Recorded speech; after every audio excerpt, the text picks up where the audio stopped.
بسم الله الرحمن الرحيم الرحمن علم القرآن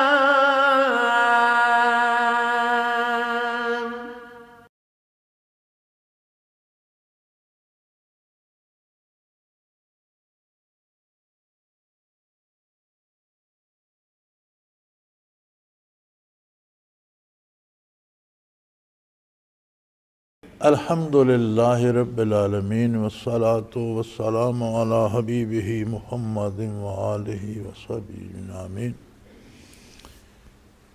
اعوذ باللہ من الشیطان الرجیم، بسم اللہ الرحمن الرحیم۔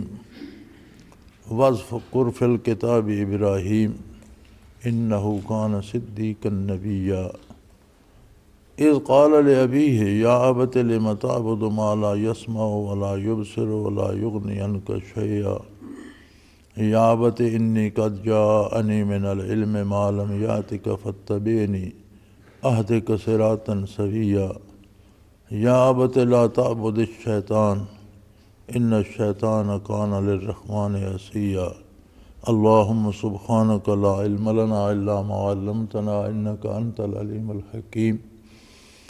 مولا یا صلی وسلم دائما ابدا علی حبیبک خیر الخلق کلہم۔ فرمایا کتاب میں ابراہیم علیہ السلام کا ذکر خیر بھی فرما دیجئے، چونکہ اکثر مشرکین عرب جو تھے وہ اتباع ابراہیمی کا دعویٰ رکھتے تھے کہ ہم ابراہیم علیہ السلام کی پیروی کر رہے ہیں، حالانکہ انہوں نے کفریات اور شرکیات گھڑ رکھی تھیں، رسومات گھڑ رکھی تھیں، بتوں کی پوجا کرتے تھے، مختلف چیزوں کو پوجتے تھے، مختلف رسومات بنا رکھی تھیں جن کا کوئی تعلق ابراہیم علیہ السلام سے نہیں تھا۔ اس کے باوجود ان کا دعویٰ یہ ہوتا تھا کہ ہم ابراہیم علیہ السلام کا اتباع کر رہے ہیں۔ دیکھنا یہ ہوتا ہے کہ جس نبی کے اتباع کا دعویٰ ہے، جو کچھ ہم کر رہے ہیں کیا یہ ان کے ارشاد کے مطابق ہے؟ جس کتاب کو ہم اللہ کی کتاب مانتے ہیں، کیا ہمارا کردار اس کے مطابق ہے؟ ہوتا یہ ہے کہ جوں فاصلہ بڑھتا ہے انبیاء علیہ السلام سے، تو جن لوگوں کے قلوب روشن نہیں ہوتے، نبی کا تعلق زبان سے ہی نہیں ہوتا، نبی کا تعلق دل سے ہوتا ہے۔ دل کا تعلق جب اللہ کے نبی سے پیوست ہو تو زبان بھی اللہ کے نبی کی بات کرتی ہے، اللہ کے نبی کی بات مانتی ہے، دماغ بھی اس طرح سوچتا ہے جس طرح اللہ کا نبی چاہتا ہے، ہاتھ پاؤں اعضاء و جوارے بھی اس طرح کے کام کرتے ہیں جس طرح اللہ کا نبی فرماتا ہے، اور اگر کہیں غلطی ہو جائے تو پھر دکھ ہوتا ہے، بندہ توبہ کرتا ہے، رجوع کرتا ہے۔ لیکن جب دل کا رشتہ نبی سے استوار نہ رہے، دل مردہ ہو جائے، تو زبانی رشتے کام نہیں آتے، نام نبی کا لیتے ہیں، کام اپنی پسند کے کرتے ہیں، نام دین کا لیتے ہیں، کام رسومات کے مطابق کرتے ہیں۔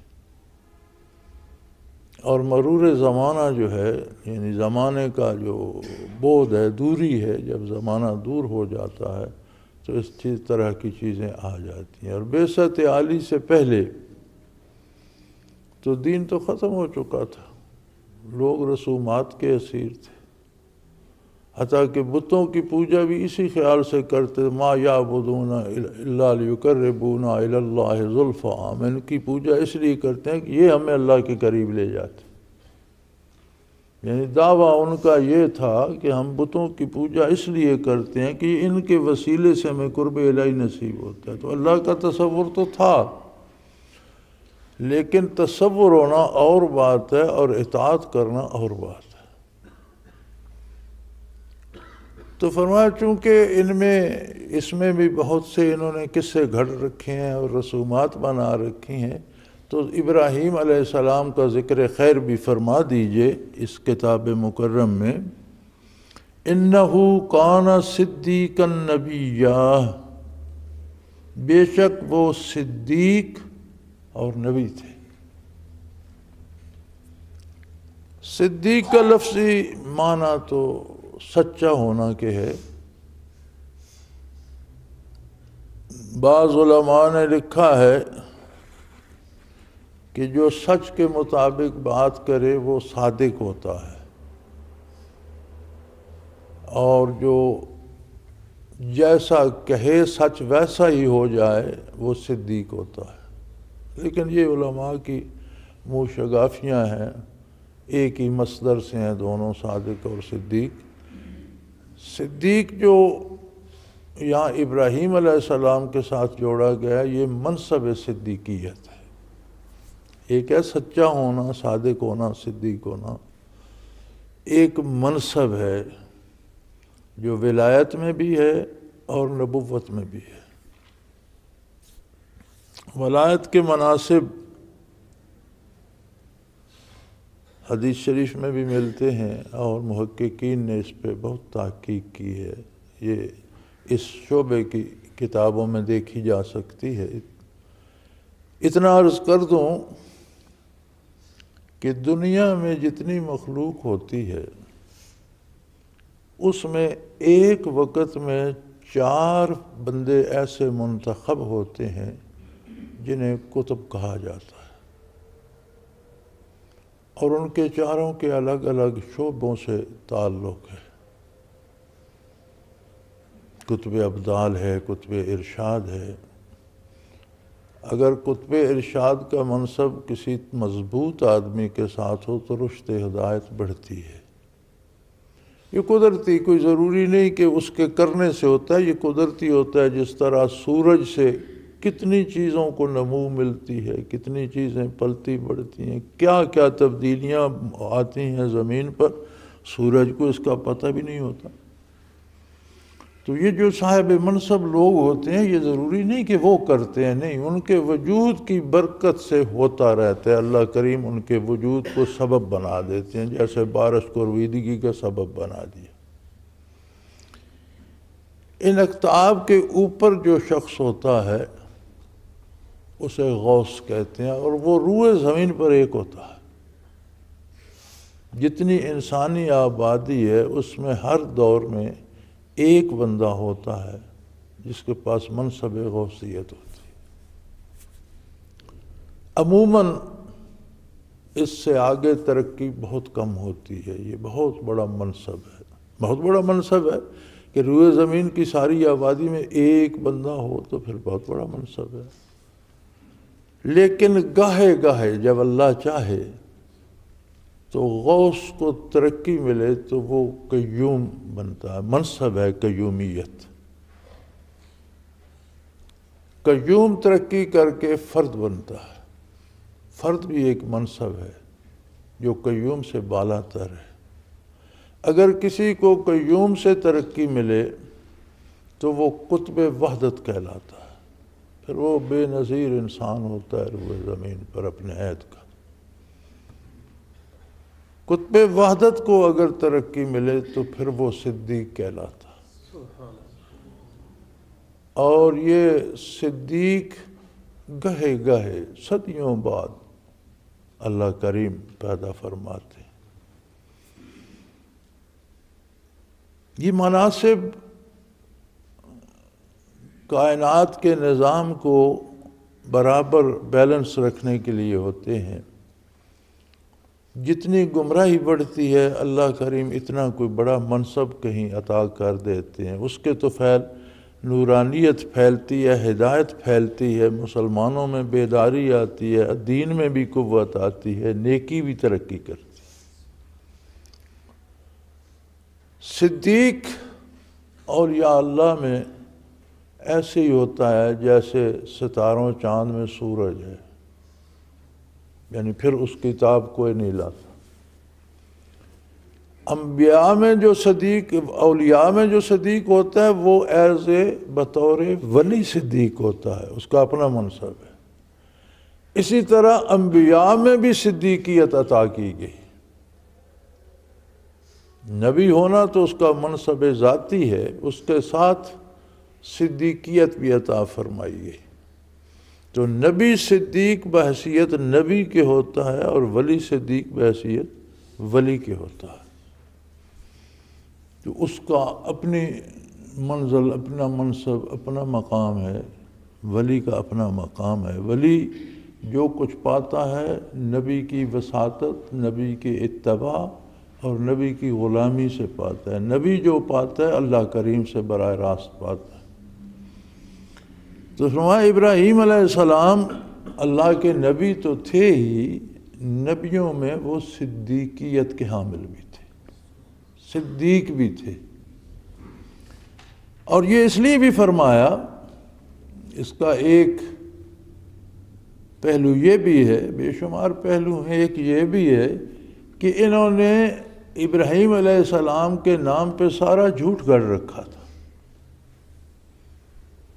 اللہ ہمیں معاف کرے، آج ہم جو کہتے ہیں ہم بڑے دیندار ہیں، ہم نے بھی دین کے نام پہ بے شمار باتیں گھڑ لی، بے شمار تماشے جوڑ لیے جن کا دین سے کوئی تعلق نہیں، دین میں ان کی کوئی اصل نہیں ملتی، ہم اسے باعث نجات سمجھتے ہیں۔ حالانکہ ہمارے پاس تو اللہ کا شکر ہے کہ قرآن و حدیث مسلسل بیان ہوتا رہتا ہے، اللہ کے بندوں کو اللہ نے توفیق دی ہے، علماء بیان کرتے رہتے ہیں۔ اس کے باوجود ہم دین سے ہٹ کر رسومات میں کھو گئے ہیں، اور ہر عبادت کے مقابلے میں ہم نے ایک رسم بنا لی ہے۔ فرائض کو کوئی نہیں پوچھتا، ان رسومات کی پابندی کی جاتی ہے، حتیٰ کہ گھروں میں عورتوں تک میں بھی وہ راسخ ہیں، کسی رسم کو نہیں چھوڑتے، نہ مرد نہ عورتیں، عبادات کو چھوڑ دیتے ہیں، فرائض کو چھوڑ دیتے ہیں۔ یہ بد نصیبی ہوتی ہے۔ تو فرمایا وہ تو صدیق تھے، کھرے سچے تھے، اور تم سارا جھوٹ جوڑ کے بیٹھے ہو، تم کہتے ہو ابراہیم علیہ السلام کے پیروکار ہیں۔ وہ تو اس قدر راست باز تھے کہ ان کے والد شاہی جو بت خانہ تھا اس کے ذمہ دار تھے اور بتوں کی دیکھ بھال کرتے تھے۔ اس پہ بھی علماء نے دو باتیں لکھی ہیں۔ قرآن کریم نے تو لِأَبِيهِ اپنے باپ سے کہا، سیدھا سیدھا استعمال فرمایا ہے۔ بعض حضرات نے لکھا ہے کہ آزر ان کے والد نہیں، چچا تھے، لیکن چونکہ انہوں نے انہیں پالا، بڑا پوسا، بڑا کیا، تو چچا کو بھی عربی میں اب کہہ دیتے ہیں، اس لیے کہہ دیا۔ لیکن شاید یہ علماء نے اس لیے بھی کہا ہے کہ آقا نامدار صلی اللہ علیہ وسلم کا ارشاد عالی ہے کہ میں آدم علیہ السلام سے لے کر اپنے باپ تک نیک اور پاک پشتوں میں رہا، نیک اور پاک پیٹوں میں رہا، حتیٰ کہ میں دنیا پہ ظاہر ہوا، میری ولادت ہوئی۔ تو پاک باز ہونا اور بات ہے، مسلمان ہونا اور بات ہے۔ انبیاء لوط علیہ السلام کی بیوی مسلمان نہیں تھی، نوح علیہ السلام کی بیوی مسلمان نہیں تھی، لیکن انبیاء کے ساتھ جو لوگ ہوتے ہیں اگر مسلمان نہ بھی ہوں تو کردار میں وہ پاک باز ہوتے ہیں۔ یعنی نبی کی بیوی ہے، اگر مسلمان نہیں ہے تو کردار میں پاک باز ہوگی۔ لوط علیہ السلام کی بیوی کا کردار مثالی ہوگا۔ تو اس اعتبار سے اسی طرح اگر اب میں بھی کسی میں ایمان نہیں ہے لیکن ہوگا پاک باز، اس میں کردار میں، اس کے کردار میں کوئی خامی نہیں، تو بہتر یہی ہے کہ جو لفظ قرآن کریم نے استعمال فرمایا ہے اسی کو اختیار کیا جائے۔ قرآن کریم نے فرمایا اذ قال لأبیہ یا ابت لم تعبد ما لا يسمع ولا يبصر ولا یغنی عنک شیئا۔ انہوں نے فرمایا کہ ابا آپ ایسی چیزوں کی عبادت کیوں کرتے ہیں جو نہ آپ کی بات سن سکتے ہیں نہ آپ کو دیکھ سکتے ہیں؟ جب آپ کو سن بھی نہیں سکتے دیکھ بھی نہیں سکتے تو آپ کے کس کام آئیں گے؟ یہ تو آپ کا کچھ بھی نہیں کر سکتے۔ جن بتوں کی آپ پوجا کرتے ہیں وہ تو آپ کی عبادت سے بے خبر ہیں، وہ تو محض پتھر کے یا لکڑی کے بت ہیں، محض کسی ٹھوس چیز سے آپ نے بت تراش لیے، تو ان میں تو نہ قوت گویائی ہے نہ سماعت ہے۔ جو سن دیکھ بھی نہیں سکتے وہ کر کیا سکتے ہیں؟ آپ کا وہ کیا سنواریں گے، کیا بگاڑیں گے؟ تو آپ ان کی پوجا کیوں کرتے ہیں؟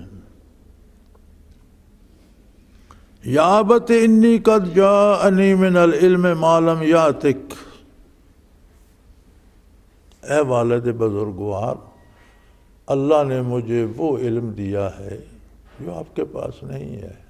میں اللہ کا نبی ہوں، مجھ پر اللہ کی وحی آتی ہے، اور اللہ کی طرف سے مجھے وہ علوم بخشے گئے ہیں جو آپ کے پاس نہیں ہے، جن سے آپ واقف نہیں ہیں۔ تو اس کا مطلب ہے کہ بزرگی عمر سے نہیں آتی۔ اگر عمر سے آتی تو پھر تو ابراہیم علیہ السلام کو ان بزرگوں کا اتباع کرنا چاہیے تھا جو والد تھے۔ بزرگی اللہ کے تعلق اور من جانب اللہ جو علوم عطا ہوتے ہیں ان سے آتی ہے۔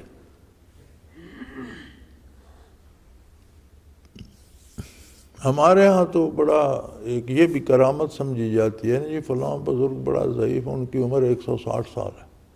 یہ عمر 160 سال ہے تو اس میں ان کا کیا کمال ہے؟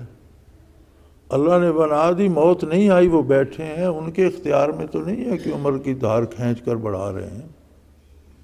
یہ تو کمال نہیں ہے، کمال یہ ہے کہ معرفت الہی میں کسی کو کیا نصیب ہے۔ بوڑھا ہونا کمال نہیں ہے، بوڑھے ہونے میں بندے کی کون سی کاوش لگتی ہے، کون سا مجاہدہ کرنا پڑتا ہے؟ اس میں نیک بھی بوڑھے ہو جاتے ہیں، بدکار بھی بوڑھے ہو جاتے ہیں، کافر بھی بڑی بڑی عمریں گزار کر مرتے ہیں۔ کوئی ضروری تو نہیں ہے کہ عمر زیادہ ہو جائے تو بزرگی ہو جاتی ہے۔ تو انہوں نے فرمایا کہ اے والد گرامی، اللہ نے مجھے علم دیا ہے جو آپ کے پاس نہیں ہے۔ فاتبعنی، سو آپ کو میرا اتباع کرنا چاہیے، آپ کو میرے پیچھے چلنا چاہیے، جو میں کہوں وہ آپ کو کرنا چاہیے، اس لیے کہ مجھے اللہ نے علم دیا ہے، میں اللہ کا نبی ہوں، مجھ پر وحی آتی ہے، اللہ کریم مجھے راستہ سمجھاتے ہیں، آپ کو اس کی خبر نہیں۔ اب ایک بندہ بہت عمر رسیدہ ہے، اسے پتہ ہی نہیں راستہ کون سا کہاں جاتا ہے، ایک کی عمر کم ہے اسے راستہ پتہ ہے، تو پھر اتباع تو وہی کرے گا جسے راستے کا پتہ نہیں ہے۔ تو فرمایا بے شک آپ بزرگ ہیں لیکن آپ کے پاس یہ علم نہیں ہے جو اللہ نے مجھے دیا ہے۔ فاتبعنی، آپ کو چاہیے کہ آپ میرے پیچھے چلیں، اہدک صراطا سویا، تاکہ میں آپ کو سیدھے راستے پر چلا کے لے جاؤں۔ جو راہ سے واقف ہے وہی سیدھی راہ پر لے کے چلے گا، اور انبیاء علیہ السلام کا راستہ تک سیدھا ہوتا ہے، اس میں کوئی ایچ پیچ نہیں ہوتا، اس میں کوئی دھوکہ نہیں ہوتا، اس میں کوئی غلط بات نہیں ہوتی، کوئی غیر موزوں بات، کوئی غیر موزوں مشورہ نہیں ہوتا، بلکہ زندگی کے ہر شعبے کا صحیح ترین طریقہ ہوتا ہے۔ یا ابت لا تعبد الشیطان، دیکھیں وہ پوجا بتوں کی کرتے تھے، اور اپنے خیال میں مشرکین کا خیال بھی یہ تھا کہ یہ بت جو ہیں یہ وسیلہ بن جاتے ہیں، لِيُقَرِّبُونَا إِلَى اللَّهِ زُلْفَىٰ، یہ ہمیں اللہ کے قریب لے جاتے ہیں۔ آپ نے فرمایا لا تعبد الشیطان، یہ شیطان کی گھڑی ہوئی باتیں ہیں، اور آپ اگرچہ پوجا بتوں کی کر رہے ہیں لیکن بالواسطہ آپ شیطان ہی کو پوج رہے ہیں، اس کی بات مان رہے ہیں۔ لا تعبد الشیطان،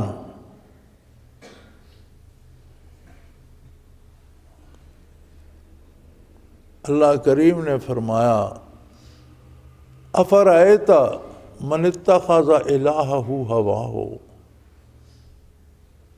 آپ نے دیکھا ان لوگوں کو جنہوں نے اپنی خواہشات کو اپنا معبود بنا لیا، اپنی خواہشات کی پوجا کرتے۔ اب ظاہر ہے کوئی خواہشات کا تو بت نہیں تراشا جا سکتا، وہ تو بندے کے دل کے اور سینے کے اندر ہوتی ہیں، دماغ میں ہوتی ہیں، دل میں ہوتی ہیں، دل سے خواہش اٹھتی ہے، تو اسے کو مجسم کر کے سامنے رکھ کے سجدے تو نہیں کرتا۔ لیکن جب اللہ کی اطاعت چھوڑ کر اس خواہش کی اطاعت کی جاتی ہے تو اللہ کریم فرماتے ہیں یہ اب اپنی خواہش کی عبادت کر رہا ہے، میری اطاعت سے نکل گیا اور خواہشات کی تکمیل کے لیے جائز ناجائز رائے استعمال، تو اس کی معبود اس کی خواہش ہے۔ اسی طرح بندہ کوئی بھی جب گمراہ ہوتا ہے اور اللہ کی اطاعت اور اللہ کے نبی کا اتباع چھوڑ کر دوسرے کاموں میں مصروف ہو جاتا ہے تو وہ شیطان کی عبادت ہے، کیونکہ شیطان وہ باتیں سکھاتا ہے، اور بندہ اگر ان کی پیروی کرتا ہے تو فرمایا لا تعبد الشیطان ہے والد گرامی، شیطان کی پوجا انسان کو زیب نہیں دیتی۔ آپ شیطان کی عبادت کیوں کرتے ہیں؟ ان الشیطان کان للرحمن عصیا، پہلے تو شیطان جن ہے، انسانوں سے کم تر مخلوق ہے، اور اپنے سے کم تر مخلوق کی پوجا کرنا کوئی دانش مندی نہیں۔ دوسری بات یہ ہے کہ اللہ کا نافرمان ہے، کافر ہے، بدترین کافر ہے، جو اس کے پیچھے چلے گا اس کو بھی کفر میں لے جائے گا، اس کو بھی اللہ کی نافرمانی میں لے جائے گا۔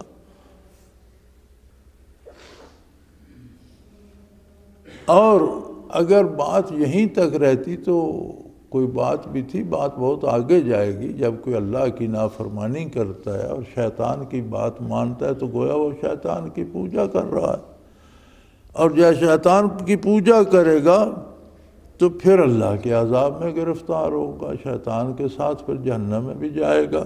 تو فرمایا یا ابت انی اخاف ان یمسک عذاب من الرحمن، یا والد گرامی مجھے ڈر اس بات کا ہے کہ اگر آپ نے توبہ نہ کی اور اسی پر جمے رہے تو اللہ کی طرف سے جو رحمان و رحیم ہے، کیا خوبصورت جملہ قرآن نے فرمایا یبسک عذاب من الرحمن، یہ عذاب کے ساتھ رحمان کی صفت جوڑ دی اللہ نے، عجیب بات نہیں ہے؟ عذاب من الرحمن، یہ خوبصورت جملہ بتا رہا ہے کہ اللہ کی رحمت تمام صفتوں پہ غالب ہے۔ رحمان کہتے ہیں بہت وسیع بخشش والا، الرحمن الرحیم، لیکن رحمانیت جو ہے وہ ایک ایسی صفت ہے جس کی ایک حد ہوتی ہے، رحیم وہ صفت ہے جو لامحدود ہوتی ہے۔ اب رحمانیت اللہ کی صفت ہے، وہ تو ہمیشہ سے ہمیشہ کے لیے ہے، لیکن اس میں حدود کہاں سے آ گئی؟ ہاں اس میں ایک حد ہماری قبولیت کی طرف سے ہے، یہ حد ہماری ہے، وہ تو لامحدود ہے۔ ہماری طرف سے ایک حد بن جاتی ہے کہ جب ہم میں قبولیت کی استعداد ہوتی ہے تو رحمانیت سے مستفید ہوتے ہیں، جب ہم اپنی استعداد ضائع کر دیتے ہیں تو پھر اس سے مستفید نہیں ہو سکتے۔ رحمان کا وزن ہے عطشان، غضبان، یہ الفاظ اسی وزن کے ہیں۔ عطشان بہت پیاسا، اب پیاس کی ایک حد ہے، پانی مل جائے پیاس ختم ہو جاتی ہے۔ غضبان بہت غصے میں، بہت ناراض، لیکن ایک وقت ہے غصہ ختم ہو جاتا ہے، صلح ہو جاتی ہے۔ تو اس میں یہ آتا ہے اگلے کی استعداد کے مطابق۔ الرحیم دائمی صفت ہے، اس کے وزن پہ آتے ہیں جیسے الحکیم۔ اب حکیم جو ہے اس کی حکمت، اس کے پاس دانائی ہمیشہ کے لیے ہے، وہ وقتی صفت نہیں ہے۔ اس لیے بسم اللہ شریف میں آتے ہیں بسم اللہ الرحمن الرحیم، علماء فرماتے ہیں الرحمن للدنیا والرحیم للآخرہ، کہ رحمانیت دنیا میں عام ہے، کافر بھی زندگی پا رہا ہے، رزق پا رہا ہے، اولاد پا رہا ہے، عہدے پا رہا ہے، دولت، بے شمار نعمتیں، صحت پا رہا ہے، بینائی اور سماعت حاصل کر رہا ہے، اور مومن بھی کر رہا ہے۔ لیکن الرحیم للآخرہ، رحیم دائمی رحمت ہے اور وہ صرف مومن کے حصے میں آئے گی آخرت میں۔ آخرت میں رحمت الرحیم سے کافر کا تعلق نہ ہوگا۔ دنیا میں جو نعمتیں پا رہے وہ الرحمن کے عطا سے پا رہا ہے۔ تو یہاں فرمایا عذاب من الرحمن، یعنی اللہ تو رحمان، الرحمن، اس کی رحمت بہت وسیع ہے۔ ہر کوئی، ہر شے، ہر متنفس، ذرہ ذرہ مخلوق کا اس سے مستفید ہو رہا ہے۔ لیکن جب آپ اپنی استعداد ضائع کر بیٹھو گے اور اس کی نافرمانی کرو گے تو وہ رحمان ہے، تم پر عذاب آئے گا۔ یعنی کتنا بدبخت ہے وہ شخص جو الرحمن سے عذاب حاصل کرے۔ کتنی بد نصیبی ہے کہ اللہ کی وسیع تر رحمت کے باوجود بندہ اس کے عذاب کی طرف رسے توڑا توڑا۔ اور عجیب بات ہے، کہا یہ جاتا ہے کہ جنت جانا بہت مشکل ہے، لیکن حقیقت یہ ہے کہ دوزخ لوگ بڑی محنت سے جاتے ہیں۔ جنت جانے میں کیا مشکل ہے بھائی؟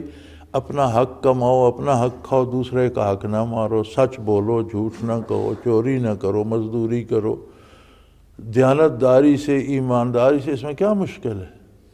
مشکل تو ہے کہ آپ چوری کرو تو بھی مصیبت، قتل کرو تو بھی مصیبت، بدکاری کرو تو بھی، جو برا کام کرو اس کے ساتھ مصیبت جڑی ہوئی ہے۔ تو لوگ مشکل حالات میں سے گزر کر جہنم جانے کی کوشش کرتے ہیں۔ محنت تو لوگ جہنم جانے کے لیے کرتے ہیں، جنت تو مفت میں پڑی ہے۔ صاف ستھری زندگی گزارو، صاف ستھرا عقیدہ رکھو، اللہ کی اطاعت کرو، اللہ وحدہ لا شریک پر ایمان رکھو، اللہ کے انبیاء کی صداقت، اللہ کی کتاب کی صداقت پہ ایمان رکھو۔ اور یہ تو قدم قدم پہ ہر بات میں رہنمائی فرماتی ہے۔ اس کتاب کو پڑھو، اس کو سمجھو، اس کا ترجمہ پڑھو، اس کی تفسیر پڑھو، اس کا مفہوم پڑھو، اسے سمجھو اور آرام سے مزے کی زندگی گزارو۔ تو جنت تو مفت میں پڑی ہے بھائی۔ نہ اسلام نے اچھا کھانے سے روکا ہے، نہ اچھا پہننے سے روکا ہے، نہ سونے سے منع کیا ہے، نہ شادی کرنے سے منع کیا ہے، نہ رشتہ داروں کے ساتھ تعلق رکھنے سے منع کیا ہے، نہ اولاد پالنے سے منع کیا ہے۔ تو پھر کیا مشکل کیا ہے؟ مشکل تو برائی میں ہے۔ ہر گناہ کے ساتھ مصیبت جڑی ہوئی ہے، اور جو بھی جہنم جاتا ہے وہ بڑی محنت اور مشکل زندگی کر کے پھر جہنم جاتا ہے۔ محنت کر کے لوگ دوزخ جاتے ہیں، جنت تو مفت میں پڑی ہے۔ کہا یہ جاتا ہے کہ جنت بڑی مشکل ہے، حالانکہ دوزخ بڑی مشکلوں اور مصیبتوں کے بعد ملتی ہے۔ جنت تو اللہ کی رحمت ہے، راہ میں پڑی ہے، جو بھی اس کی رحمت کا سہارا لے لے وہ بخش دیتا ہے۔ ساری عمر گناہ کرتا رہے، خلوص دل سے ایک دن توبہ کر لے، خواہ اسی دن موت آ جائے، اللہ معاف فرما دے۔ سارا عمر کفر میں بسر کر لے، جب توبہ کر لے گا اللہ قبول فرما لے گا۔ تو یہ تو آسان راستہ ہے۔ سو فرمایا یا ابت انی اخاف ان یمسک عذاب من الرحمن۔ کیسی عجیب بات ہے کہ مجھے ڈر یہ ہے کہ اللہ تو بہت مہربان ہے، لیکن آپ کا کردار یہ ہے کہ آپ کو عذاب ملے گا۔ فتکون للشیطان ولیا، اور آپ شیطان کے ساتھی نہ بن جائیں، چونکہ جو عذاب میں، جو جہنم میں جائے گا وہاں تو شیطان ہی کا ساتھ ہے، تو آپ شیطان کے ساتھیوں میں نہ شمار ہو جائیں۔ میں ڈر اس بات سے رہا ہوں۔ اب بڑے میاں کو غصہ آ گیا، انہیں بات پسند نہیں آئی۔ اب یہ بھی ایک عجیب ضد ہوتی ہے کہ ہر بندہ یہ سمجھتا ہے کہ جو میری رائے کے خلاف ہے وہ غلط ہے، میں صحیح میں جانتا ہوں یہ صحیح ہے۔ اور دنیا کے بیشتر فسادات، حتیٰ کہ باپ بیٹوں میں، ساس بہوؤں میں، بہنوں بھائیوں میں، اس بات پہ غلط فہمیاں پیدا ہوتی ہیں کہ دوسرے کی رائے کو سمجھنے کی کوشش نہیں کرتے۔ ٹھیک ہے، ایک بات میں جانتا ہوں، میں سمجھتا ہوں یہ صحیح ہے، لیکن دوسرے کی بھی سن تو لینی چاہیے، شاید وہ صحیح کہہ رہا ہو، مجھے غلطی لگی، یا پھر اسے سمجھایا جائے کہ میں جو کہتا ہوں صحیح ہے تو اس کی یہ دلیل ہے۔ یا اس سے دلیل مانگی جائے گی جو تم صحیح کہتے ہو، اس کی کیا دلیل ہے، تو شاید جھگڑے نہ ہوں دنیا میں، فسادات نہ ہوں اور امن معاشرہ قائم ہو جائے۔ تو بڑے میاں نے سمجھنے کی کوشش تو نہ کی، حالانکہ انہوں نے کتنی تفصیل سے اور کتنے پیار سے اور کس قدر، انبیاء علیہ السلام کا انداز بہت میٹھا ہوتا ہے، کسی پر کوئی چیز نبی مسلط نہیں فرماتے۔ یہ تو ہم آ گئے ہیں نا آج کل، کہیں عالم کے نام پر، کہیں پیر کے نام پر، پھر جو ہماری رائے ہوتی ہے وہ مریدوں پہ فرض ہو جاتی ہے، یہ صحیح نہیں ہے۔ ہر بندے کو اللہ نے رائے رکھنے کا حق دیا ہے، آپ اس کو صحیح رائے دے سکتے ہیں، دلیل سے سمجھا سکتے ہیں، اگر وہ اپنی رائے پہ مصر ہے تو اسے حق ہے رائے رکھنے کا، ٹھیک ہے، وہ اپنی رائے رکھے، وہ اپنے نتیجے پہ پہنچ جائے گا۔ اسی طرح تبلیغ کا انداز مثبت ہونا چاہیے، یعنی آپ جس بات کو حق سمجھتے ہیں اسے بیان کریں، اس کے دلائل بیان کریں، محض دوسروں کے حق میں نعرے نہ لگاتے رہیں فلانا بھی کافر، فلانا بھی کافر، فلانا۔ آپ کافر بنانے کے لیے ممبر رسول پہ نہیں بیٹھے، آپ ممبر رسول پہ بیٹھے ہیں لوگوں کو ایمان کی طرف لانے کے لیے،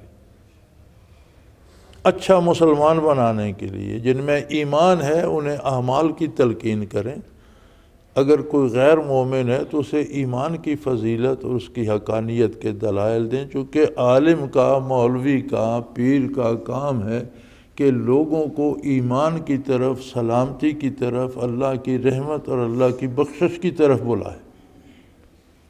تو اگر عالم نے، مولوی نے، پیر صاحب نے لوگوں کو کافر کافر کہہ کر بھگانا شروع کر دیا تو کیا فائدہ؟ کفر پر دلائل دو کہ کفر میں یہ خرابی ہے، غیر اللہ کی عبادت کا یہ، جیسے ابراہیم علیہ السلام نے دلائل دیے کہ یہ بتوں کی پوجا جو ہے یہ صرف بتوں کی نہیں، یہ تو شیطان کی پوجا ہے، اور شیطان اللہ کا نافرمان ہے اور جہنم میں جائے گا، اور اللہ اتنا بڑا رحمان ہے، تو شیطان کے پیچھے لاگ کر آپ اس کی رحمت کو چھوڑ کر اس سے عذاب لیں گے، کیا فائدہ ہوگا؟ تو یہ اسلام کا طریقہ تعلیم اور تبلیغ بھی مثبت ہے کہ سچ بیان کیا جائے اور اس کے دلائل دیے، پھر اس کے بعد اگر کسی کو پسند نہیں آتا تو نہ آئے، کیا فرق پڑتا ہے؟ اس کی پرواہ نہ کی جائے کہ کون ناراض ہوگا، کون راضی ہوگا، لیکن سچ بیان کیا جائے، سچ کے دلائل دیے جائیں اور مثبت انداز سے بیان کیا جائے۔ تو وہ ان کے والد تو ناراض ہو گئے، قال اراغب انت عن آلہتی یا ابراہیم، وہ کہنے لگے کہ ابراہیم تم ہمارے معبودوں سے پھر گئے ہو، برگشتہ ہو، ناراض ہو گئے، خفا ہو گئے ہو، کمال ہے، ہماری عمر بیت گئی ان کی پوجا کرتے اور تم ان کی گستاخیاں کر رہے ہو اور انہیں بیکار بتا رہے ہو اور ان سے برگشتہ ہو رہے ہو۔ لَإِن لَّمْ تَنْتَهِ لَأَرْجُمَنَّكَ وَأَهْجُرْنِي مَلِيًّا، اگر تم اس بات سے باز نہ آئے، اگر تم نے بتوں کا انکار ہی کرنا ہے اور ان کو بے بس و بے کس ہی کہنا ہے، تو پھر میں یا تو تمہیں پتھر مار مار کر قتل کر دوں گا یا پھر گھر سے نکل جاؤ اور ہم سے الگ ہو جاؤ، ہمیں تمہارے ساتھ کوئی رشتہ نہیں رکھنا۔ اب انہوں نے دلیل قبول نہیں کی، ضد کی کہ جو ہم کر رہے ہیں یہی صحیح ہے، اور اگر تم یہ نہیں مانو گے تو تمہیں یا تو پتھر مار مار کر سنسار کر دیں گے یا پھر گھر سے نکل جاؤ اور ہم سے ہمیشہ ہمیشہ کے لیے دور ہو جاؤ، تمہارا ہمارا کوئی رشتہ نہیں۔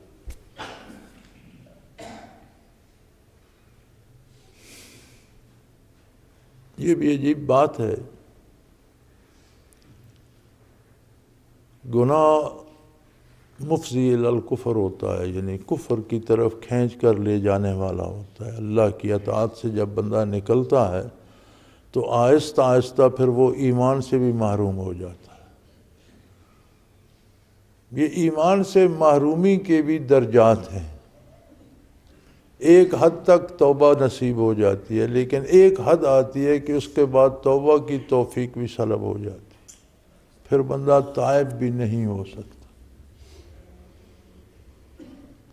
تو گناہ سے اس لیے ڈرنا چاہیے کہ یہ اللہ سے بہت دور لے جاتا ہے، اور وہ دوری عقائد پہ اثر ڈالتی ہے اور عقیدے خراب ہو جاتے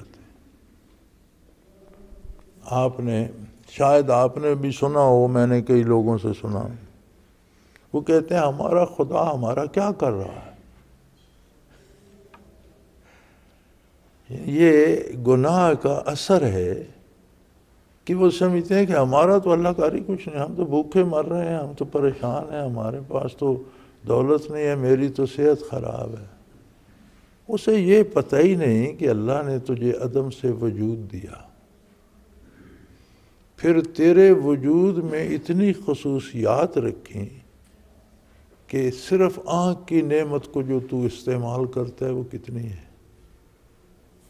حدیث شریف میں وارد ہے، نبی علیہ السلام نے فرمایا کہ بنی اسرائیل میں ایک شخص تھا، وہ جب بالغ ہوا، اس نے ہوش سنبھالا تو وہ دنیا چھوڑ کر ایک ٹاپو پہ، چھوٹا سا جزیرہ تھا، ٹاپو سمندر میں، وہاں چلا گیا۔ صرف عبادت کرتا تھا، نہ اس وہاں کوئی اور بندہ تھا، نہ کسی بندہ ہی نہیں تھا، بات کس سے کرنی، ملاقات کس سے کرنی۔ تو اللہ کریم نے اس ٹاپو پہ میٹھا چشمہ جاری کر دیا اور پھل اگا دیے، پھل کھاتا، پانی پیتا، اسی سے وضو کرتا اور وہیں عبادت کرتا رہتا۔ یہ حدیث شریف ہے، حضور نے فرمایا جبرائیل امین نے یہ حقائق بیان فرمائی، تو انہوں نے عرض کی کہ یا رسول اللہ 400 سال تک وہ شخص زندہ رہا، 400 سال اس نے عبادت الہی میں بسر کر دی۔ جب موت آئی تو اللہ کریم نے ملک الموت کو حکم دیا کہ میرے اس بندے سے پوچھ کس طرح جان دینا چاہتا ہے، اور اس پوچھ کر روح قبض کرنا۔ تو ملک الموت نے اس سے پوچھا تم کس حال میں جان دینا چاہتے ہو؟ اس نے کہا بھئی میں نوافل کی نیت کرتا ہوں، اور جب میں سجدے میں جاؤں تو تم میری روح قبض کر لینا، تاکہ قیامت کو میں سبحان ربی الاعلیٰ پڑھتا ہوا سجدے سے اٹھوں۔ تو انہوں نے عرض کی یا رسول اللہ، اسی طرح اس کی روح قبض ہوئی، اور فرمایا کہ میں اب بھی کبھی آسمان سے آتے یا آسمان پر جاتے ہوئے جب اترتا ہوں یا واپس جاتا ہوں تو طرف نظر پڑے تو اس کا وجود سلامت پڑا ہے اور سربسجود ہے، زمانے نے بھی اس کا کچھ نہیں بگاڑا، بارش گرمی سردی نے بھی کچھ نہیں، اب بھی سجدے میں پڑا ہے۔ لیکن عجیب بات یہ ہے جو میں آپ سے عرض کرنا چاہتا ہوں کہ جب قیامت ہوگی، حساب کتاب ہوگا، یہ بندہ جب پیش ہوگا تو ارشاد باری ہوگا اذهبوا بعبدی الی جنتی برحمتی، کہ میری رحمت سے میرے اس بندے کو جنت لے جاؤ، اس کا کیا حساب کتاب کرنا، میری رحمت میری بخشش سے اسے جنت میں لے جاؤ۔ عرض کی یا رسول اللہ، اس وقت وہ بندہ عرض کرے گا کہ یا اللہ بے شک تیری رحمت بڑی ہے، لیکن میں نے بھی 400 سال سجدے سے سر نہیں اٹھایا، دنیا میں کسی سے تعلق نہیں رکھا، نہ بہن بھائیوں سے، نہ کوئی دوست، نہ کوئی واقف، نہ کوئی ماں باپ سے، نہ شادی کی، نہ اولاد، نہ گھر بار، میں نے بھی 400 سال صرف تیرے سجدے کیے ہیں، تو کچھ تو میرا بھی مزدوری بنتی ہوگی کہ مجھے رحمت سے ہی بھیجنا ہے۔ تو اللہ کریم ارشاد فرمائیں گے بجا ہے، مناسب ہے، تمہاری بھی بڑی محنت ہے، تو فرمائیں گے ایسا کرو اس کی 400 سالہ عبادت ایک پلڑے میں رکھو، اور 400 سال جو اس نے آنکھوں کی نعمت استعمال کی، صرف وہ ایک نعمت دوسرے پلڑے میں رکھ دو، باقی محسوسات، باقی کیفیات کو رہنے دو، صرف آنکھ جو اس نے استعمال کی وہ نعمت دوسرے پلڑے میں رکھ دو۔ تو انہوں نے عرض کی یا رسول اللہ اس کی عبادت کم پڑ جائے کہ 400 سال مسلسل استعمال بھی تو نعمت کو کرتا۔ تو ارشاد ہوگا کہ اگر یہ عدل چاہتا ہے تو پھر اسے جہنم میں پھینکو جب تک پوری نہیں ہوتی سزا. جب کتنی نعمتیں استعمال کی ہیں پھر سب کی پوری کرنی پڑے گی. تو بھائی عرض کی یا رسول اللہ، تب وہ بندہ عرض کرے گا کہ یا اللہ مجھ سے بھول ہو گئی، میں نے غلطی کی، میں تیری نعمتوں کا شکر ادا نہیں کر سکتا، اس پر رحم فرما. تو حکم ہوگا کہ اگر رحمت چاہتا ہے تو اسے جنت بھیج دو، عدل چاہتا ہے تو جہنم چلائے. یعنی ایک ایک نعمت جو ہر وجود میں 10,000 باڈی سے 10 کھرب باڈی سیل ہے، 10 کھرب، اور کوئی سیل 6 مہینے سے زیادہ نہیں رہتا. ہر سیل کے ساتھ دوسرا سیل پیدا ہو جاتا ہے، پہلا مر جاتا ہے. یعنی ایک وجود میں 10 کھرب سیل 6 مہینے میں نئے پیدا ہوتے ہیں اور پرانے 10 کھرب مر جاتے ہیں.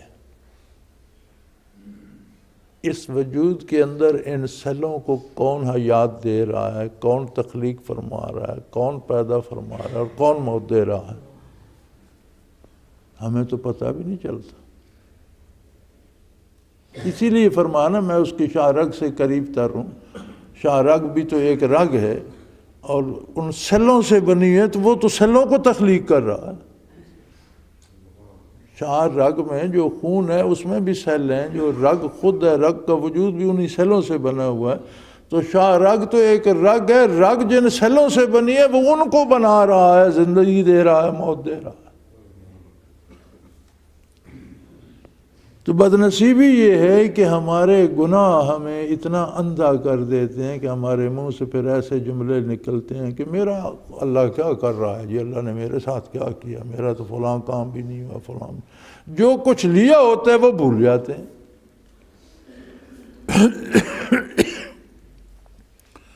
تو یہ گناہوں کی سزا یہ اندھیرے کی طرف لے جاتی ہے، کفر کی طرف لے جاتی ہے. پھر انعامات الہی سمجھ نہیں آتے، نظر نہیں آتے، ادھر سے آدمی پیٹھ پھیر لیتا ہے اور اس کے احسانات بھول جاتے ہیں. تو یہی حال یہاں بھی تھا. وہ بڑے ناراض ہوئے اور کہنے لگے تم نے کوئی ایک اور معبود، میرے معبودوں کو چھوڑ کر تم کوئی اور لیے پھرتے ہو. اگر اس بات سے باز نہ آئے تو تمہیں مار دیا جائے گا، یا پھر یہاں سے گھر سے نکل جاؤ، دور ہو جاؤ ہمارے. اب تبلیغ کا انداز دیکھیں. انہوں نے پھر بھی فرمایا قال سلام علیک، اللہ کی سلامتی ہو آپ. پہلی بات تو یہ ہے کہ اس وقت شریعت ابراہیمی تھی، شاید اس میں جائز ہو. اسلام میں کافر کو سلام جائز نہیں ہے، سلامتی جائز نہیں ہے. ہاں کسی مجلس میں مسلمان بھی بیٹھے ہوں، کچھ کافر بھی ہوں، تو اس مجلس کو السلام علیکم کہنا جائز ہے. لیکن نرے کافر کو السلام علیکم کہنا جائز نہیں. کافر کے لیے ہدایت کی دعا جائز ہے کہ اللہ اسے ہدایت دے دے جب تک زندہ ہے. نجات کی دعا جائز نہیں جب تک وہ کافر ہے. سلامتی کی جائز نہیں ہے. مر بھی جائے تو اس کے لیے دعا جائز نہیں ہے بخشش کی. لیکن ہدایت کی دعا جائز ہے. لیکن یہ اس وقت کی بات ہے جب ابراہیم علیہ السلام نے اتنی سختی کی جواب میں، تو انہوں نے فرمایا میں پھر دعا ہی کر سکتا ہوں کہ اللہ آپ کو سلامتی دے. سلامتی دین تھا، دین ہی کی دعا کی آپ نے کہ اللہ آپ کو سلامتی کا دین اختیار. سلامتی تو دین میں تھی، اللہ آپ کو دین عطا کر دے تو سلامتی کی بات ہے. اور پھر یہ بھی فرمایا استغفر لک ربی، آپ تو مجھے قتل کرنے کو پھرتے ہیں، میں آپ کے لیے اللہ سے بخشش چاہوں گا. آپ کی اپنی رائے ہے، میرا اتنا منصب ہے. آپ تو خفا ہو گئے، آپ تو میرے قتل کے در پہ ہیں، میں آپ کے لیے اللہ سے مغفرت چاہوں گا. انہ کان بی حفیہ، اس لیے کہ میرا پروردگار مجھ پر بے پناہ مہربان ہے. میرے اللہ کی مجھ پہ بے پناہ رحمت ہے. اس نے مجھے نبوت سے نوازا ہے، صدیقیت سے نوازا ہے، اور میرے ہر حال کے اس پہ بڑی رحمت ہے. تو میں اللہ سے آپ کی سفارش کروں گا. وَآتَزِلُكُمْ مَا تَدْعُونَ مِن دُونِ اللَّهِ. لیکن ایک بات پکی ہے، میرا آپ کے ساتھ سمجھوتا نہیں ہو، میں آپ کو بھی چھوڑ دوں گا، اور جتنے بتوں کو اللہ کے سوا آپ پکارتے ہیں سب کو رد کر دو۔ اگر دین کے معاملے میں باپ بھی سامنے آ گیا تو میں اللہ کی توحید پر رہوں گا، رشتہ داریوں کے پیچھے بے دینی نہیں۔ وَأَدْعُو ربی، میں اپنے پروردگار کو پکارتا رہوں گا۔ دین میں سمجھوتے نہیں ہوتے، عقیدے اور ایمان میں سمجھوتا نام کی کوئی شے نہیں، یا حق ہے یا باطل، یا سچ ہے یا جھوٹ ہے، درمیان میں کچھ نہیں ہے، یا مومن ہے یا کافر ہے۔ اور ہم ہمیشہ ایک پیمانہ لے کر دوسروں کے ایمان جانچتے رہتے ہیں، دوسروں کا ہمیں کیا پتہ اس کے دل میں کیا ہے، وہ تو رب جانے اور وہ جانے۔ ہمیں اپنا ایمان جانچنا چاہیے۔ یہ قرآن کے جو پیمانے ہیں یہ اس لیے ہیں کہ ان پیمانوں پر ہم اپنے آپ کو جانچیں کہ میں مومن ہوں یا متزلزل ہو چکا ہوں، کچھ کفر کی طرف کچھ ایمان کی طرف، کبھی نماز پڑھ لی کبھی بتوں کو پکار لیا۔ والا اکبر آبادی فرماتے ہیں نا، دعا لب سے نہ نکلی پاکٹوں سے عرضیاں نکلی، کہ انہیں اللہ پہ بھروسہ نہیں ہے، دنیاوی وسائل پہ مرتے ہیں۔ اور یہ بڑی عجیب بات ہے، مجھے اس کا بڑا تجربہ ہے۔ کوئی بندے لوگ آ جاتے ہیں بیچارے کام شام کی غرض سے، تو کہ فلاں بندہ آپ کا واقف ہے، اسے فون کر دیں، اس کے لیے چٹھی دے دیں۔ اب اسے کہا جائے نا کہ بھئی جاؤ، میں اللہ کریم سے دعا کروں گا، اللہ کرے تمہارا کام ہو جائے، تو ناراض ہو جاتے۔ اور کوئی چٹھی جھوٹ موٹ بھی لکھ دو یا کوئی فون کر دو، پھر اس کا کام نہ بھی ہو تو خوش رہتے ہیں، جی انہوں نے تو چٹھی بھی دی تھی، کہہ بھی دیا تھا، اب نہیں ہوا تو میری قسمت۔ وہاں قسمت آ جاتی ہے کہ اللہ کی مرضی نہیں ہونا تھا، نہیں ہوا۔ اگر سیدھا یہ کہا جائے کہ اللہ کریم سے دعا کریں گے، اللہ کرے آپ کا کام ہو جائے، تو کہتے ہیں ٹرخا دیا جی، بات نہیں مان۔ اس کی وجہ کیا ہے؟ ہمارا اللہ سے وہ تعلق نہیں ہے، ہمارا رشتہ کمزور ہے۔ ہم سنا کر کہتے ہیں اللہ ہے، ہمارے اندر یہ بات نہیں ہوتی، ہمیں یہ نہیں سمجھ آئی کہ وہ ہر چیز پہ قادر ہے۔ اصل بات وہی ہے۔ یہ دنیاوی اسباب ہیں، عرضیاں درخواستیں کرنے چاہیے، لیکن اعتماد اسی پہ ہونا چاہیے کہ کرے گا وہی۔ یہ وسیلہ اختیار کرنے کا اس نے حکم دیا ہے، یہ میں کر رہا ہوں۔ عسیٰ اللہ اکون بدعاء ربی شقیا، تو فرمایا میں اپنے پروردگار سے آپ کے لیے استغفار بھی کروں گا، بخشش چاہوں گا، اور وہ مجھ پر بہت مہربان بھی ہے۔ میں اس سے درخواست کروں گا اور میرا پروردگار مجھے میری دعا سے محروم نہ رکھے، وہ میری بات ضرور سنے گا، مجھ پر ضرور کرم فرمائے گا۔ لیکن بات یہ تھی کہ اجابت وہاں نہیں تھی نا، قبول کرنے کی استعداد بڑے میاں میں نہیں تھی۔ اب ابراہیم علیہ السلام کی دعا تو رد نہیں ہوتی، اللہ کا کرم خود بھی بغیر دعا کے بھی بے پناہ مل رہا ہے، لیکن قبولیت کی استعداد وہاں نہیں تھی۔ زندگی اس کو بھی دے رکھی تھی، اعضاء و جوارے بھی دے رکھے تھے، کھانا بھی دے رہا تھا، صحت بھی دے رکھی تھی، گھر بھی، بلکہ بڑے اس پجاری کے عہدے پر بادشاہ بھی اس کا احترام کرتا تھا۔ دنیاوی نعمتیں تو دے رکھی تھی چونکہ اس کی ربوبیت ہے، لیکن اپنا تعلق وہ یوں نہیں دیتا جب تک اس کو مانا نہ جائے، جب تک اس کا اقرار نہ کیا جائے اس کی عظمت کا، اور جب تک اس کی اطاعت نہ کی جائے۔ تو اس طرف تو ان کا خانہ خالی تھا۔ فَلَمَّا اعْتَزَلَهُمْ وَمَا يَعْبُدُونَ مِن دُونِ اللَّهِ، جب وہ الگ ہو گئے والد سے بھی، گھر سے بھی، اور بتوں سے بھی جن کی وہ پوجا کرتے تھے، تو فرمایا پھر ہم نے بھی انہیں اکیلا نہیں چھوڑا، ہم نے انہیں ایسے رشتہ دار دیے جو کائنات میں بے مثل لوگ تھے، ہم نے انہیں ایسے وَوَهَبْنَا لَهُ إِسْحَاقَ وَيَعْقُوبَ وَكُلًّا جَعَلْنَا نَبِيًّا، ہم نے انہیں اسحاق علیہ السلام جیسے بیٹے عطا کر دیے، یعقوب علیہ السلام جیسے پوتے عطا کر دیے، جو سارے نبی تھے۔ اسحاق علیہ السلام بھی نبی تھے، یعقوب علیہ السلام، ان کی نسلوں میں نبوت، پھر آگے یوسف علیہ السلام بھی نبی تھے، 4 نسلیں نبوت چلتی چلی گئی۔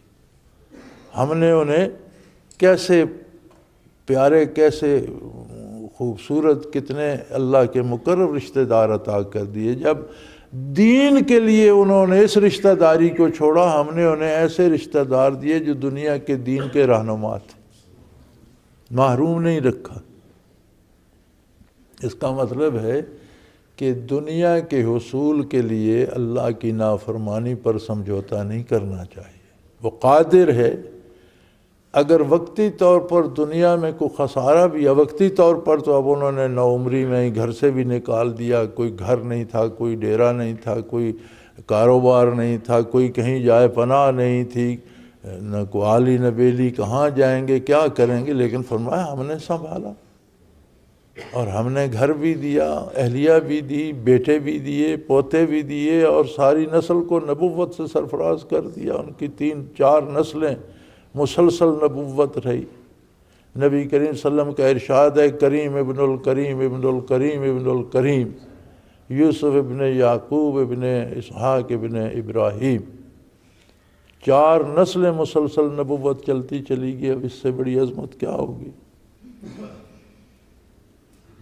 وَوَهَبْنَا لَهُم مِّن رَحْمَتِنَا وَجَعَلْنَا لَهُمْ لِسَانَ صِدْقٍ عَلِيًّا، اور ان کو اپنی رحمت کا حصہ وافر عطا فرمایا کہ بانٹو کائنات میں میری رحمت کو۔ اتنا مستغنی کر دیا کہ وہ کائنات میں، دنیا میں رحمت الہی بانٹتے پھرتے تھے، اور ان کی زبان میں سچ اس طرح سمو دیا کہ وہ سچ کو بلند کرنے والے تھے۔ صدق علیہ، سچ کو کن بلندیوں پر لے گئے، اور کتنی مخلوق تک پہنچایا، اور کتنی مخلوق کو واصل باللہ کیا، اور کتنی مخلوق کو جہنم سے بچا کر جنت کی وادیوں میں داخل کر دیا۔ سو میرے بھائی، قرآن کریم یہ قصے تاریخ بتانے کے لیے بیان نہیں فرماتا، تاریخ قرآن کا موضوع نہیں ہے۔ قرآن کریم یہ واقعات بیان فرماتا ہے کہ ہم اپنی زندگی کو، اپنے کردار کو، اپنے عقیدے کو جانچ سکیں۔ یہ آئینہ ہے، اس میں ہم اپنی تصویر دیکھیں کہ ہم کہاں کھڑے ہیں۔ جس نے یہ سن کر سمجھ کر اپنے آپ کو جانچا، جہاں کوئی قصور ہے، غلطی ہے، اس کی اصلاح کر لی، وہ مقصد کو پا گیا۔ جس نے سن کر واہ واہ کر دی، مولوی صاحب بڑی اچھی تقریر کرتے تھے، اور کیا کہتے تھے یہ پتہ کوئی۔ جلسے ہوتے ہیں نا، تو آپ آنے والے لوگوں سے پوچھئے نا، جلسے پر گئے تھے، بڑی تقریر ہوئی، انہوں نے کہا کیا تھا، خاموش ہو جاتے ہیں، یہ کوئی تقریر بڑی غضب دی تھی، بڑے نعرے لگے، بڑے لوگ خوش ہوئے، تو کیا تھی، اس کا مفہوم کیا تھا، تو یہ لوگوں کو پتہ ہی نہیں ہوتا۔ یہ کوئی حاصل نہیں ہے سننے کا حاصل یہ ہے کہ سامنے ایک آئینہ آ جائے، اس میں پھر بندہ اپنے خد و خال دیکھے، اور قرآن کے ارشادات دیکھے کہ میں ان پہ پورا اترتا ہوں، کوئی کمی ہے تو توبہ کرے، رجوع اللہ کرے، اللہ سے بخشش چاہے۔ اللہ کریم ہم سب کے گناہ معاف فرمائے، اور ہمیں نیکی کی توفیق دے، خاتمہ بالایمان نصیب فرمائے، اور آخرت میں اپنے بندوں کے ساتھ اٹھائے۔ وآخر دعوانا ان الحمدللہ رب العالمین۔ اللہ اللہ اللہ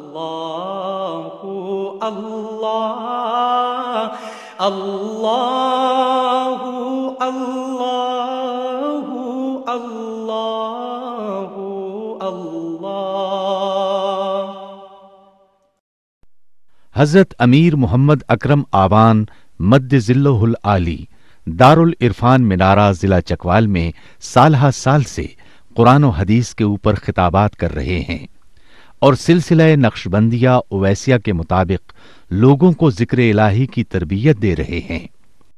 وہ قرآن پاک کی تفسیر ترتیب وار بیان کر رہے ہیں۔ تفسیر قرآن کو وہ موجودہ ملکی اور بین الاقوامی حالات کے مطابق بیان کرتے ہیں۔ موٹر وے سے کلر کہار کے انٹرچینج سے نکلتے ہوئے، کلر کہار کی جھیل سے ہوتے ہوئے، میانی، بوچھال اور نور پور سے گزرتے ہوئے دارالعرفان منارہ پہنچ سکتے ہیں۔ حضرت امیر محمد اکرم آوان نے بچیوں اور بچوں کی دینی اور دنیاوی تعلیم کے لیے سقارہ اکیڈمی کے نام سے ایک درسگاہ بھی قائم کی ہے، جس کا افتتاح ملک پاکستان کے صدر جنرل محمد ضیاء الحق نے اپنے دست مبارک سے کیا تھا۔ وہ تمام احباب جو اسلام کی طلب رکھتے ہیں، ان سے گزارش ہے کہ دارالعرفان منارہ ضلع چکوال میں امیر محمد اکرم آوان صاحب کے خطابات سے مستفید ہوں۔ وہ ہر جمعے کو نماز سے پہلے بیان فرماتے ہیں۔ ہر ماہ کی پہلی اتوار کو ماہانہ اجتماع ہوتا ہے، جس میں آپ خصوصی خطاب فرماتے ہیں اور پاکستان کے چاروں صوبوں سے احباب اس اجتماع میں شرکت کرتے ہیں۔ اس کے علاوہ یہاں سال میں 2 مرکزی اجتماعات بھی ہوتے ہیں، ایک رمضان المبارک میں اعتکاف کا اجتماع اور دوسرا جولائی اور اگست میں 40 دن کا اجتماع ہوتا ہے، جس میں روحانی تربیت کی جاتی ہے۔ اپنا خون سیماب دے کر اتنا ہم کر جائیں گے، نام آقا کا چمن میں پھر رقم کر جائیں گے۔